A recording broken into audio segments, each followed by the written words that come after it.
The Hard Truth, Season 9 with Akosia Konedu. Proudly brought to you by EcoBank.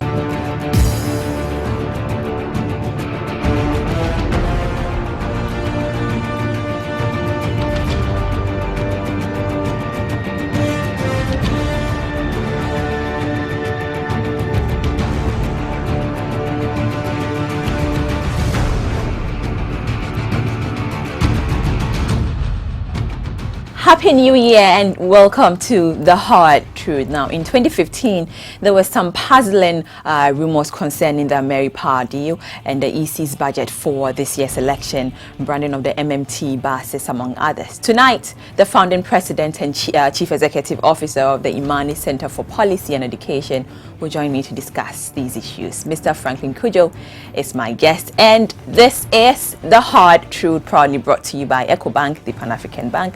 My name is Nana Akosia Konedu. Franklin Cudjoe, founding director IMANI Ghana, is here. Franklin, Happy New Year. Many happy returns. You look so well. Well, you look lovely, I should say. Thank you. Now, let's look at this year or last year's, happenings. Give me a summarized view in your opinion. How would you say 2015 went, looking at the economy of Ghana? How did the economy go last year for you? Well, I think I might like to look at the economy in the lens, or in the lenses of what IMANI as a think tank did by conducting a mid-year assessment, a mid-term assessment of the current government. And on the economy, I suspect, and everybody would agree, that there wasn't any stellar performance. The economy had taken a severe hit as a result of some infractions we committed ourselves. So like it was, some of the actions we took were going to be enigmatic forever, because if you spent money you didn't have, especially on paying salaries, and then took certain decisions in terms of infrastructure without necessarily doing a proper value for money analysis, some of these decisions will come back to bite you. Then, of course, there's the age-old saying about the cyclical nature of our raw materials on the international economy. Right. And so these things affected the economy, and somehow we were caught up in this tailspin. As it is, we returned a verdict of about 36% for the NDC in terms of managing the economy. Something I suspect they themselves agreed with, because everybody really knows the economy had severe challenges that are partly our fault. Our fault? Whose fault? Citizens or the government? Well, I like to use government here in a very pluralistic term. Well, strictly speaking, those managing the affairs themselves, but then also part of us also to blame, because I don't think we had spoken as much as we should have. I think there's been a lot of talking, but in terms of the direction to which it should go, I'm not sure we had channeled enough of that energy, except for a few people. We have a lot of demonstrations last year. Demonstration on pays, on what's it called, electricity, and also which areas are you talking about? Well, I'm not suggesting that there weren't any demonstrations. Indeed, there were, but those were flashes in the pan. And to think that you couldn't be demonstrating forever, it was important that those demonstrating would have channeled their energy, like some of my friends did in Occupy Ghana, into seeking redress for some of the things that we complained about. And I suspect that that type of work should not only be left for a few people as well. That's why I talk about collective responsibility here for things not going so well. You don't just assume that after doing a big demonstration, everybody else will continue demanding effective governance. No, there will be some select few who will, but that select few need continuous support. When I look at what Occupy Ghana did, for instance, on their red campaign alert, right, you'd have thought that, well, this thing caught on, and then Ghanaians would be sufficiently angry to continuously declare their own Red Fridays. I mean, it's just a frankly, week. will it work all the time? So we organize the demonstration, we seeking redress, we go there, and then should we do that continuously? What would that show? What would that prove? First of all, I'm not one to believe that street demonstrations really should be the order of the day. If you demonstrate and everybody hears you, after a while, you've got to be able to marshal the forces of light. In this case, people with intellect who can then go ahead and pick the issues up, argue them out, and then hold whoever is responsible to account. Right. The way I see it, I think the next phase of civil society activism is what we thought that IMANI would be public interest litigation, which is what largely Occupy Ghana indeed was thought to be about. And I still think Occupy Ghana is supposed to be that angle, that pressure group that takes public interest litigation to the next level. Because as think tanks, as civil society, we can say so many things, expose a lot of things, but if we don't have a properly constituted public interest litigation wing of civil society activism, then you may have a lot of challenges going forward. So is the group tired? Occupy Ghana, are they tired? I mean, I'm not sure. I would think that clearly the group is overwhelmed by the number of things that keep happening. I'm not too sure it's a matter of being tired. Don't forget, the group is made up of professionals who have other jobs that they do. And it is important that everyone sees that in that positive light. I don't think the group is tired.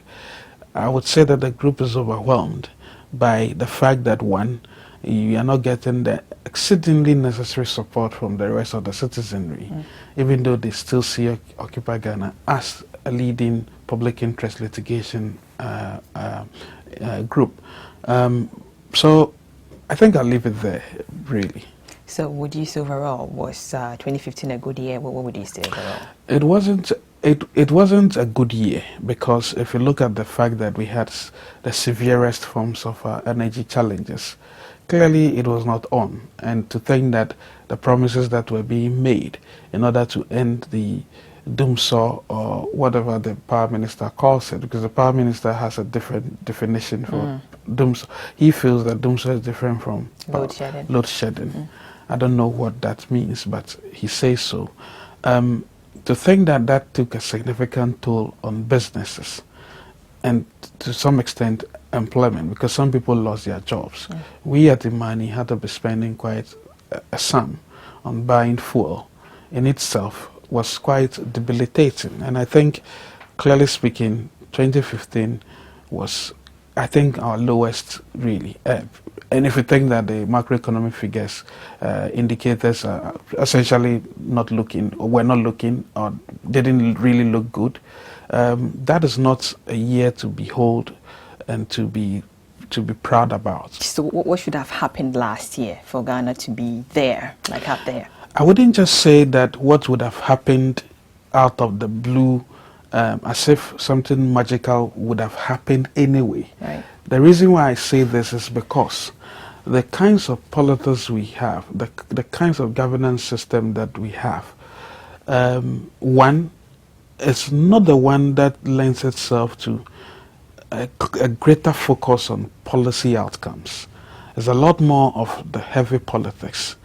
In countries where we were supposed to be copying from, and I was privileged to be on a UK government program last year on leadership, but I happened to visit number 10 and a number of important government institutions. And we had discussions at number 10 where we were essentially asking what really makes the pitch for a government at number 10. Is it politics or policy? And of course, I was pleasantly surprised to know that there's a 50-50 percentage point apart in terms of how much politics or how much policy should play out in the whole government machinery and outcomes. But unfortunately, I looked back and I reminisced that in this part of our world, there's a lot more of the politics. So there's a lot of politics in, first of all, the appointment processes, which obviously is guaranteed by the Constitution, but I'll come to that in a second. There's a lot of politics which makes it difficult. So civil servants or public servants, civil servants are usually afraid of the politicians, incidentally, and it shouldn't be the case. I think our civil servants ought to have a lot of confidence and be able to say without let or hindrance. So more policies, in your opinion, could have helped? Well, a lot of that could have helped. And I think, unfortunately, we don't see that, not just with this government, but some, it's been a strain and a train of a sort. We'll be right back. The Hard Truth, Season 9 with Cudjoe Konedu. Proudly brought to you by EcoBank.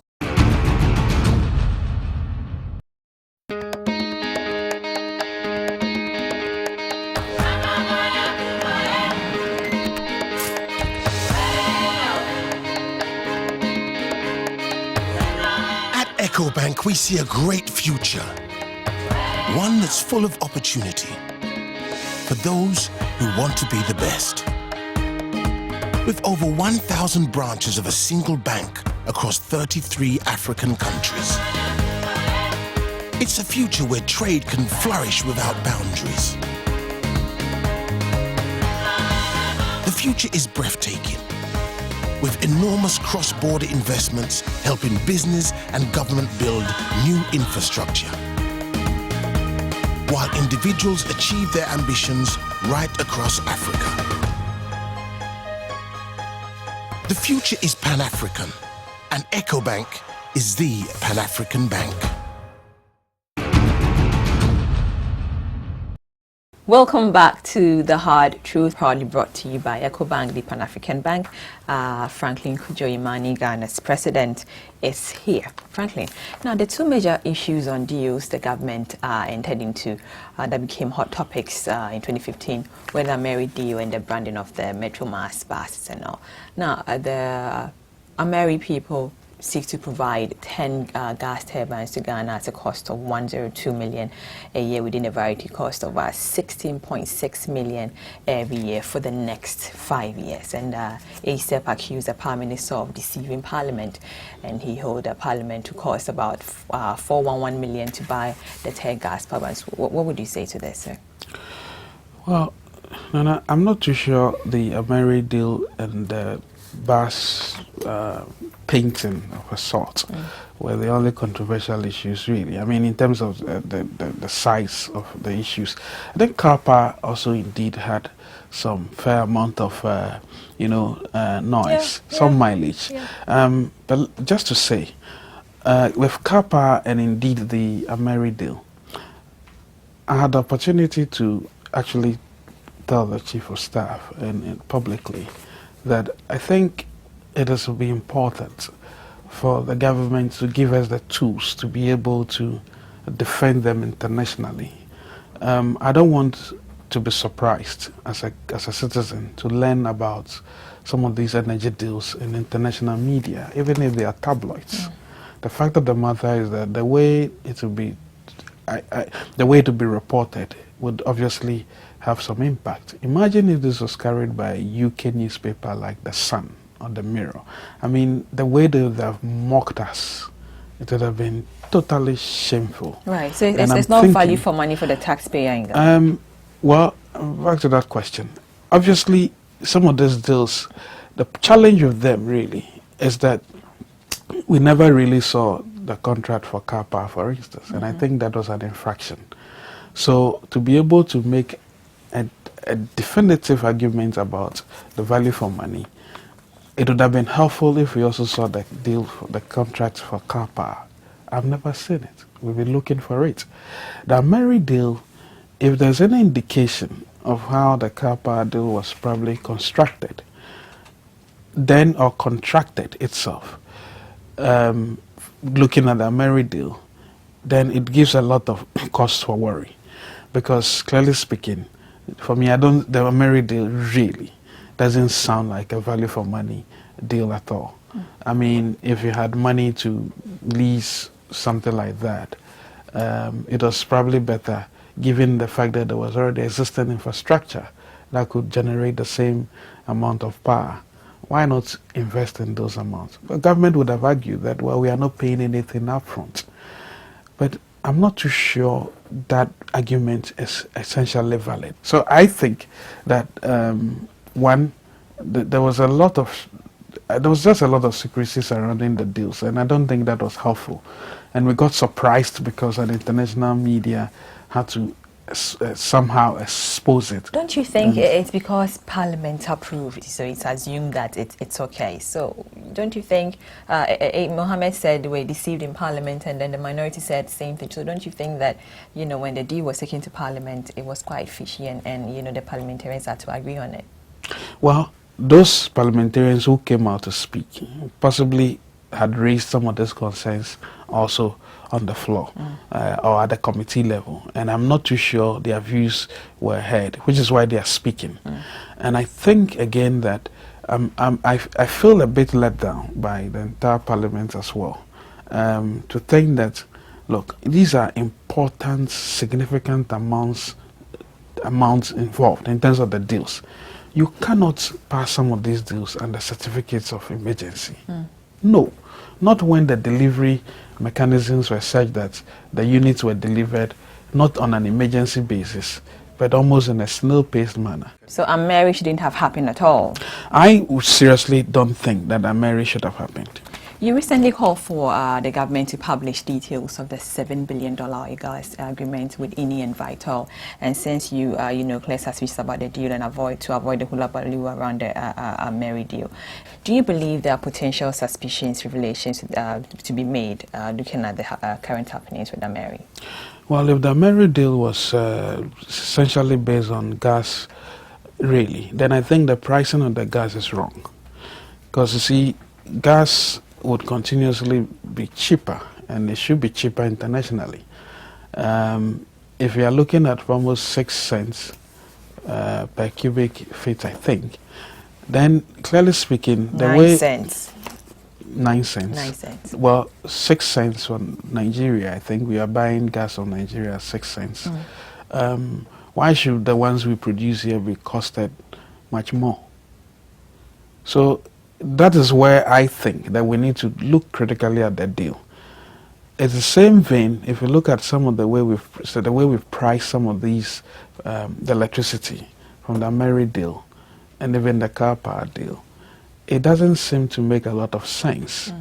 But some people would argue that the pricing of the electricity we are getting from these plants have taken into consideration the fact that significant amount of people may not be able to or are not willing to pay, and then the electricity losses that we normally suffer, plus government's own indebtedness, probably have been factored into it.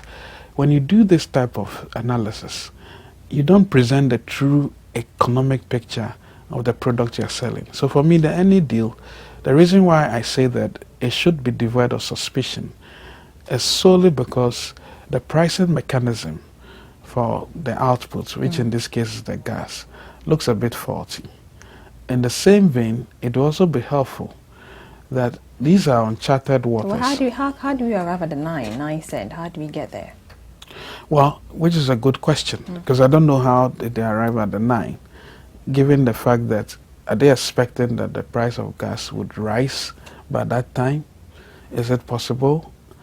Given all the things we know about the oil, global downturn in the oil supply right now, I'm not too sure about the pricing of the gas. I don't know on I really don't know on what basis it's being priced that much. I don't think it's right.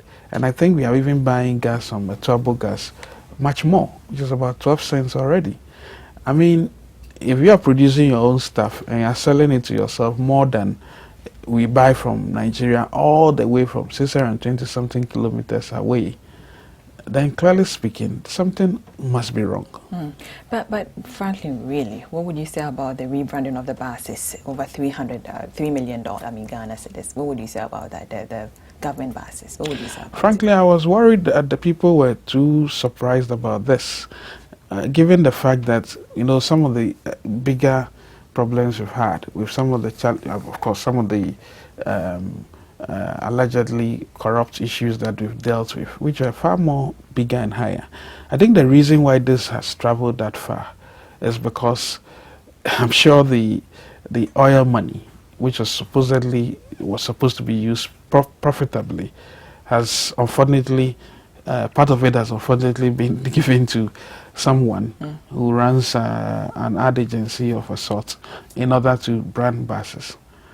I think it was highly criminal indeed. I don't. That's all I can say about it. And I wasn't totally surprised that some of these damn deals actually happened. We need to reduce the amount of politics in our public space, because all of this, the way I understood the arrangement was done. If I were authorizing that deal, I don't think probably the lady in question will have it. Right? I don't think she would ever get close to it. Because if we saw the whole arrangement, the invoicing, everything was sloppy. I don't know how people get away with such things. So it's a rather disappointment of the system that we are experiencing, which I think should change really. Otherwise, we are racing to the bottom. We'll be right back. The Hard Truth, Season 9 with Cudjoe Konedu. Proudly brought to you by EcoBank.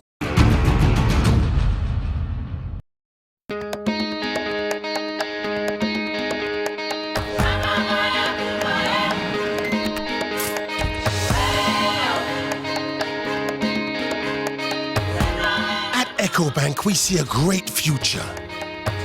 One that's full of opportunity for those who want to be the best. With over 1,000 branches of a single bank across 33 African countries. It's a future where trade can flourish without boundaries. The future is breathtaking, with enormous cross-border investments helping business and government build new infrastructure, while individuals achieve their ambitions right across Africa. The future is Pan-African, and EcoBank is the Pan-African bank. Welcome back to The Hard Truth, proudly brought to you by EcoBank, the Pan-African Bank. Franklin Cudjoe is still here. Franklin, our election in Ghana is so expensive. Why is that?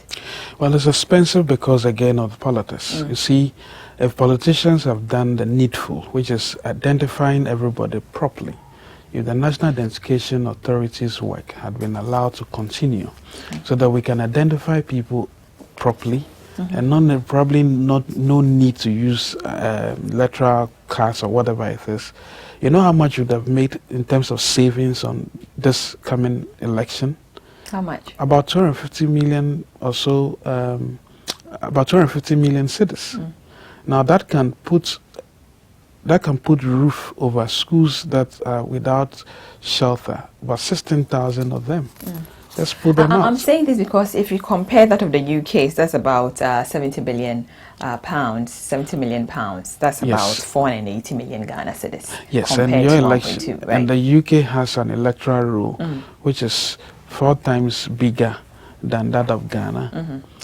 And indeed, the reason why it costs less in the UK is also because in any case, they identify everybody anyway. Right. We are using biometric. But even then, I still believe the figure is too high because, you see, the argument about using different vendors and probably sampling vendors, we've got to be careful because Nigeria, which is the closest comparator that we have, spent $12.5 per voter, right, in the election. This is Nigeria, of all places. Now, if you are going to spend close to $20 per voter, then 12.5 per voter. Yes, 20. That's what they did to deliver that superb election. And I've had some conversations with the Electoral Commissioner. She says that, well, our circumstances may be different, but she's still also there as a commissioner looking at the figures quite well. And I think the challenge has been the fact that the ways of identifying people are just not the right things we do here in this town. I want to know your general outlook for 2016, looking at this is an election year, so what fiscal discipline or implications will it have on the economy? Well, for sure. I mean, there's going to be some massive spending. The government has promised that, well, they are not going to spend outside of the budget and all of that. But if I see some of the borrowing plans that are already playing out, I'm not entirely convinced on that. But there's going to be a lot of high-octane politics because it's an election year. And for me, I think we would play our part by ensuring that the manifestos at least have some semblance of seriousness for all parties, really. They must have budgets to What back. are you saying? What I mean is that they Is must it a joke, the No, manifestos? The reason is that, you see, a manifesto should be like a budget, a plan. Any plan that is not properly costed is not a plan. Right. Because if it is costed properly, what it means is that the next best alternative would always be there. But if you have a manifesto, and most of the manifestos are like that, hardly have some form of metric, then it's difficult to really hold politicians to account. And that's the space in which we would like to play. And I invite you as well to ensure that the manifestos and even the campaign process itself, it's smooth, it's devoid of vitriol, it's devoid of character assassination. And I think would do fine. Frankly, apart from the heavy words politicians come to say, we're going to give you jobs, we're going to give you schools, we're going to give you all that, things they can't do, what should the Ghanaian populace look out for in this election year, especially during the campaign season?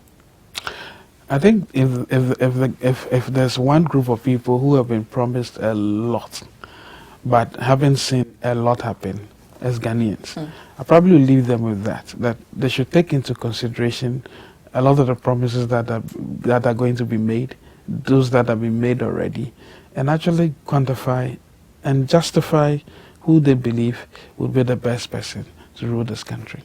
You are from a think tank group looking at circumstances now. Do you think the NDC have a chance of coming back in winning the election this year?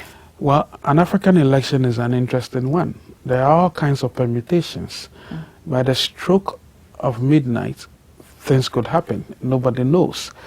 People may change their opinions. People may form or solidify theirs. I think that the NDC will struggle in a way because, clearly speaking, some people, obviously, there's been some challenges in the economy. And so there's obviously the likelihood that they would struggle. In fact, if elections were held today, they are most likely going to be having very severe challenges. But again, it's almost a year to the election. That's about 10 months or 11 months away. And these can significantly change and affect anybody's Some commentators fortunes. are preaching one-touch election. Do you see that happening in one touch? I think it will be difficult for the NDC to win a one-touch election. That's my perception right now. I think it will be fairly difficult. But again, as I say, it's an African election, and anything is possible. Franklin, thank you so much for It's talking a to the pleasure. Hard Truth. Franklin Cudjoe, founding director IMANI Ghana, has been my guest, and my name is Nana Akosua-Konadu. The show is proudly brought to you by EcoBank, the Pan-African Bank. Have a wonderful new year. Good evening.